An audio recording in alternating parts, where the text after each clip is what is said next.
When I was 15 years old, I was introduced to the work of Primo Levi and Elie Wiesel, and a lifelong interest in the study of the Holocaust began. For 2 decades, I read widely on the subject, and one day, this led me to write a novel called The Boy in the Striped Pyjamas, which changed my life entirely. That book was published in 2006, and in the years between then and now, I've regularly made notes in a file that I called Gretel's Story.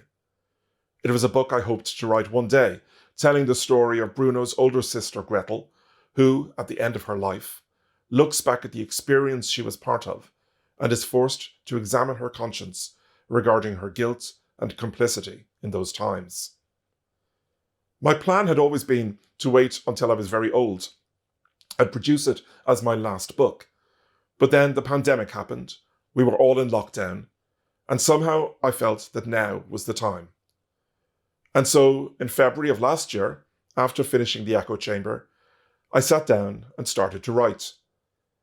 Eventually, Gretel's story became All the Broken Places, a novel that begins in 1946 Paris, moves to Sydney in the 50s, and ends in 2022 London, when Gretel is 91 years old, but still struggling with her memories and her conscience.